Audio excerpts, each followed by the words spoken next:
Hello, I'd like to welcome you to this Betafum screencast. My name is John Kranz with Consum Press, and the screencast is going to focus on the Major Rules Case 5.0, Zones of Control. So let's begin by a quick review of some special formatting and mnemonics on the counters. We're going to be focusing on the Italians. It's going to be their player turn. So if you notice here, the MUK Artillery Battalion and the Transport Battalion, both these units have a light stripe along their unit type box all the way across the width of the counter. This is an indicator that these units may never enter an enemy zone of control, period. So no movement is ever possible to move, for example, the artillery unit into the zone of control of this British unit.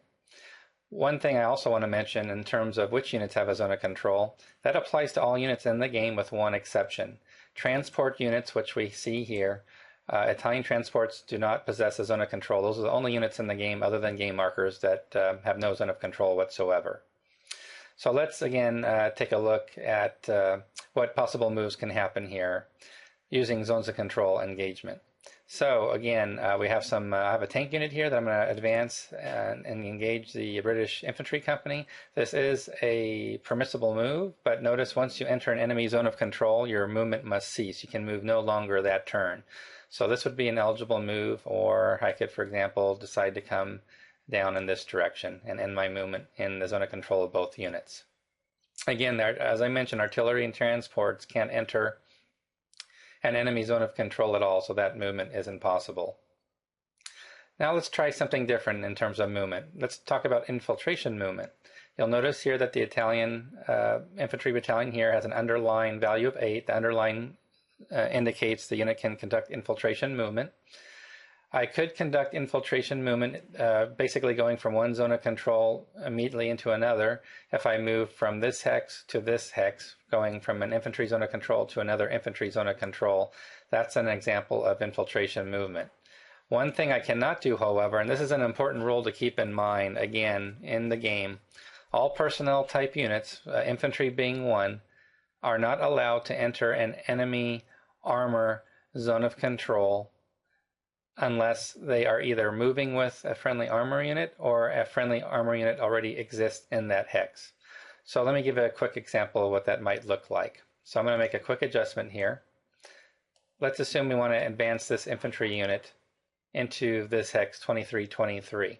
This move, as I'm showing here, would normally be permissible if it was just the infantry that I'm moving next to, but there is an armor unit zone of control, and infantry by itself can never enter an enemy armor zone of control. So that move is not permissible. So let's try something else. Let's assume I've already got Italian, or actually we'll just do a quick movement. We'll go ahead and move this Italian armor into this zone of control. This is a permissible move.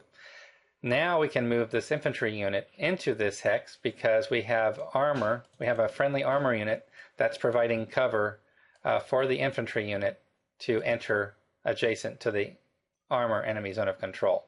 So again, things to keep in mind as a reminder, all personnel style units can only enter an enemy armor zone of control if they are moving with a friendly armor unit or there's already a friendly armor unit in the hex. Units with these light bands can never enter an enemy zone of control. And again, for infiltration movement, the same rules apply. So I could not conduct an infiltration move such as this here, going from this hex to this hex, because again, I'm entering an armor zone of control. So that type of infiltration movement is simply not permissible. So again, those are the important rules to keep in mind regarding Betafum that involve zones of control. The final thing to keep in mind is the same rules apply for retreat, that you may never retreat through an enemy zone of control. If you do, your units are eliminated. So to give you a quick example of what that would look like for the Italian player, let's do the following. We're going to assume it's the British player turn. The British player conducts an attack. 6 factors, these 2 units here, as well as this unit, are doing 6-to-5 odds or 1-to-1 odds. If for any reason this unit was forced to retreat, it would not be able to, because there is a zone of control. The British player has a zone of control into every hex. So that unit, in effect, would be eliminated as a result of combat. So again, no retreat through enemy zones of control. Presence of friendly units does not negate enemy zones of control either, so that would not help me there at all. The unit is simply eliminated. Again, I hope this overview of Rules Section 50, Zones of Control, has been helpful. If you have any questions, please submit your questions online by visiting consumpress.com, or you can visit betafom.com. Thank you very much.